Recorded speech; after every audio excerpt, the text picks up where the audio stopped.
যেখানে আমাদের সংবিধান অনুযায়ী স্বাধীনতার ঘোষক শেখ মুজিবুর রহমানকে বলা আছেন, জিয়াউর রহমানকে সংবিধান অনুযায়ী কেউ স্বাধীনতার ঘোষক বলতে পারে না। সংবিধানের দোহাই দিয়ে তারা গণভোটের আদেশকে অস্বীকার করছে। আমাদের আহ্বান থাকবে যে অতি দ্রুত তার সাথে গণভোটের গণরায়কে মেনে নিয়ে সংবিধান সংস্কার পরিষদ তৈরি করা। 17 বছরের সংস্কার তোমরা এক মাসে করেছো সারখার। আগে দেখছিলাম খাম্বা আছে বিদ্যুৎ নাই, এখন দেখছি পাম্প আছে কিন্তু তেল নাই। কোন তারকারা যদি আপনার পর্দা করে, মানুষ যেরকম দেখে না, জামাত মুক্তিযুদ্ধের চেতনা নিয়ে কথা বললে মানুষ ওই একই রকম মনে করে। তারেক রহমানের যে সমস্ত নামগুলো বাংলাদেশে ছড়ানো, বিশ্বের মানুষ জানে, ওনারে খাম্বা বলে ডাকে, ওনার কারণে না, এইটুকুর কারণে। বিএনপি যে সংবিধানের প্রেমে এখন হাবুডুবু খাচ্ছে, এই সংবিধানের 6th অ্যামেন্ডমেন্টে সেখানে স্বাধীনতার ঘোষক হিসেবে এখনো লেখা আছে কার নাম? শেখ মুজিবুর রহমানের নাম। তাহলে এখানে কি জিয়াউর রহমানের নাম বলার কোনো সুযোগ আছে? ইভেন খাদিজা আক্তার, তিনি সরকারি কর্মচারী হয়ে, প্রজাতন্ত্রের কর্মচারী হয়ে তিনি এটা বলতে পারেন? হ্যাঁ, বলতে পারতেন তিনি। যদি বিএনপির আচার আচরণ যদি সেরকম হতো তাহলে তিনি দেখাতে পারতেন। বিএনপির আচার আচরণ তো সেরকম না, যেহেতু বিএনপি এখন প্রচন্ড সংবিধান প্রেমী। তাহলে এখানে খাদিজা আক্তার যদি সংবিধানের বাইরে যায় তাহলে সরকারের সাথে সাংঘর্ষিক হয় না? তিনি কি এটি করতে পারেন? এটি কারণ করা উচিত নয়।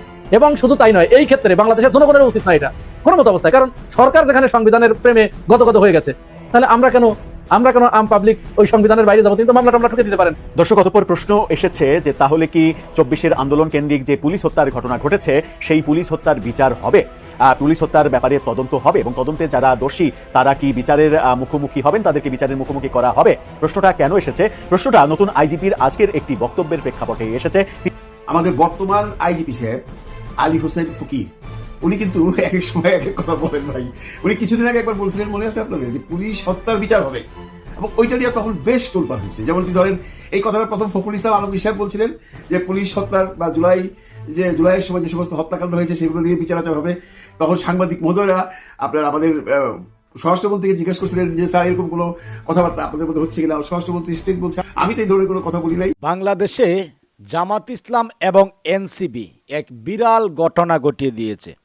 এবার সংবিধানে জিয়া রহমানকে স্বাধীনতার ঘোষক বলা যাবে না।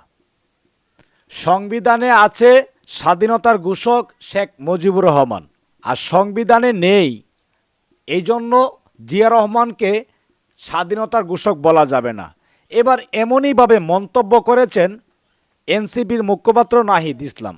এদিকে জ্বালানি ও বিদ্যুৎ মন্ত্রীকে ডাইরেক্টলি নাস্তিক বলল আমির হামজা।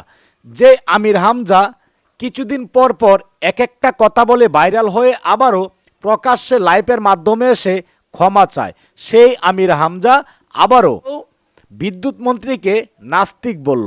এই নিয়ে সোশ্যাল মিডিয়ায় তোলপাড়। সুপ্রিয় দর্শক শ্রোতা, ইতিমধ্যেই ভিডিওর শুরুতেই যে বিশেষ অংশগুলো দেখিয়ে আজকের ভিডিও শুরু করেছি, সম্পূর্ণ ভিডিওটি আজকের এই ভিডিওতে থাকবে প্রমাণ সহকারে। অত্যন্ত গুরুত্বপূর্ণ ভিডিওটি, কেউ স্কিপ করে যাবেন না। বিদ্যুৎ ও জ্বালানি মন্ত্রী জনাব ইকবাল হাসান মাহমুদ টুকুর বিরুদ্ধে মাননীয় সংসদ সদস্য জনাব আমির হামজা একটা বক্তব্য দিয়েছেন, সম্ভবত জুমার খুতবায়। তার বক্তব্যের শর্ট ক্লিপস ভাইরাল হয়েছে এবং এটা নিয়ে তোলপাড়। একজন এমপি আরেকজন মন্ত্রীকে বলছেন যে আপাদমস্তক নাস্তিক ও ইসলাম বিদ্বেষী। স্বাভাবিকভাবেই সুশীল সমাজ জনাব আমির হামজার এই বক্তব্যের বিরুদ্ধে ঝাঁপিয়ে পড়েছে। কিন্তু আমির হামজার এই বক্তব্য সূক্ষ্মভাবে কেউ পর্যালোচনা করে দেখছে না।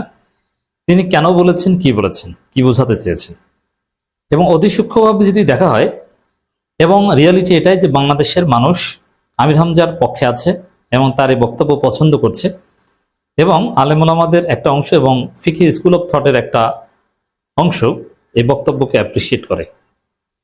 কিন্তু প্রথমে আমি আমার অবস্থান স্পষ্ট করিনি। আমি উদার ফিকি স্কুল অফ থটে বিশ্বাস করি এবং কাউকে নাস্তিক বলার ঘোর বিরোধী আমি। বিশেষ করে ইকবাল হাসান মাহমুদ টুকুকে যে কারণেই আমির হামজা নাস্তিক বলুক না কেন, আই নেভার সাপোর্ট ইট। এমনকি শাহরিয়ার কবিরকে যারা নাস্তিক বলেন আমি তারও বিরোধিতা করেছি, এ বিষয়ে আমার বক্তব্য আছে। শাহরিয়ার কবিরও নাস্তিক নন।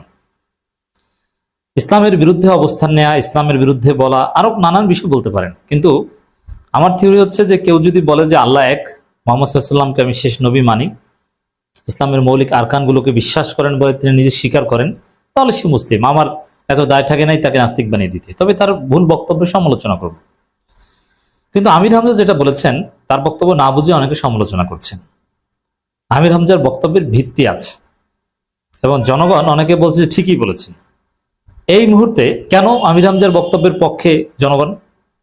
এই মুহূর্তে বাংলাদেশের স্মরণকালের সেরা ভোগান্তির জন্য দায়ী এই বিদ্যুৎ ও জ্বালানি মন্ত্রী জনাব ইকবাল হাসান মাহমুদ টুকু। অতএব তার প্রতি এমনিতেই খেপা। মানুষ প্র্যাকটিক্যালি দেখছে কোথাও জ্বালানি নাই, পায় না। কারেন্ট গেলে যে লিফট চালাতে হয় বাসার হসপিটালে, সে লিফট চালানোর জন্য জেনারেটরের জন্য যে জ্বালানি দরকার সেটা পাওয়া যায় না, 10 তলা থেকে হেঁটে নামতে হয়। হসপিটালগুলো চলছে না, উবার চালক পাঠাও চালকরা জীবিকা উপার্জন করতে পারছে না। এই যে ভয়াবহ অবস্থা, আর এটার সাথে মশকরা করছেন ইকবাল হাসান মাহমুদ টুকু। তিনি বলছেন যে কোনো সংকট নেই। তা স্বাভাবিকভাবে ইকবাল হাসান মাহমুদ টুকুকে যদি কেউ গালি দেয়, জনগণ সেটা পছন্দ করবে এবং অ্যাপ্রিসিয়েট করবে। বিএনপি নিজেও এই নির্বাচনে গণভোটে অংশগ্রহণ করেছে। বিএনপির দলীয় প্রধান গণভোটের পক্ষে প্রচারণার জন্য গণভোটের পক্ষে অবস্থান নিয়েছেন। এখন তারা সংবিধানের দোহাই দিচ্ছে, সংবিধানের দোহাই দিয়ে তারা গণভোটের আদেশকে অস্বীকার করছে। কিন্তু আমরা সাম্প্রতিক সময় কিন্তু দেখেছি এই যে স্বাধীনতার ঘোষক, এই ঘোষক নিয়ে কিন্তু একজন ইউএনওর বিতর্কের মুখে পড়লেন, যেখানে আমাদের সংবিধান অনুযায়ী স্বাধীনতার ঘোষক শেখ মুজিবুর রহমানকে বলা আছেন, জিয়াউর রহমানকে সংবিধান অনুযায়ী কেউ স্বাধীনতার ঘোষক বলতে পারে না। ফলে সংবিধান তাদের ইচ্ছা মতো তারা কোথাও মানতেছেন, কোথাও মানতেছেন না। এই দ্বিচারিতা জনগণের সামনে অলরেডি উন্মোচিত হয়েছে। ফলে আমরা আমাদের আহ্বান থাকবে যে অতি দ্রুত তার সাথে গণভোটের গণরায়কে মেনে নিয়ে সংবিধান সংস্কার পরিষদ তৈরি করা, সেখানে সকল সংস্কারগুলো বাস্তবায়ন করা। অন্য এর যদি কোনো ব্যত্যয় ঘটে এবং তারা যদি এই ধরনের সাংবিধানিক দোহাই দেয়, এটা জনগণের কাছে বিশ্বাসযোগ্য হবে না। এইটা রাজনৈতিক যে আস্থার সংকট তৈরি করবে এবং তখন এই জিনিস আসলে রাজপথে গড়াবে। তো সেই জিনিস যাতে রাজপথে না গড়ায়, সংসদে সমাধান হয়, এটার দায়িত্ব আসলে সরকারি দলকে নিতে হবে, যেহেতু তারাই মেজরিটিতে আছে। কখনো এই বক্তব্যকে সমর্থন করে না। আর যদি আওয়ামী লীগ বলে যে আমরা জুলাই আগস্ট অভ্যুত্থানের সপক্ষে ছিলাম, হাস্যরসাত্মক একটি বক্তব্য দেশে আমরা মনে করি যে আমাদের গ্রাম অঞ্চলে একটি কথা আছে যে চোরের মায়ের বড় গলা, যে চুরি করবে সে বড় গলা করে ঝগড়া করবে। আর জামাতের বিষয়টি যেমন অপরাধ করে অপরাধটা যদি স্বীকার করতো, তাহলে মানুষ মনে করতো না, একটা মানুষ তার জীবন দশে অপরাধ করতেই পারে, সে যদি সেই অপরাধ স্বীকার করে নিয়ে অনুতপ্ত হয়, সেটা নিয়ে মানুষ আর কথা বলে না। কিন্তু ৭১ নিয়ে জামাতে ইসলাম বারবার যে তাদের বক্তব্য দ্বিচারিতা করে, এটা মানুষ ভালোভাবে বাংলাদেশের মতো এবং সার্বভৌমত্বের সপক্ষের মানুষ, তারা কখনো এই বক্তব্যকে সমর্থন করে না। আর কালকে তারা যে বক্তব্য দিয়েছেন, এই বক্তব্য আসলে আপনি নিজেই বললেন যে হাস্যরসাত্মক একটি বক্তব্য দিয়েছে। আমরা মনে করি যে আমাদের ছাত্র দলের সাধারণ সম্পাদক কালকে একটি বক্তব্য দিয়েছেন, সেই বক্তব্যটি আমার কাছে খুবই ভালো লেগেছে। তিনি বলেছেন যে আজ থেকে 50 বছর পরে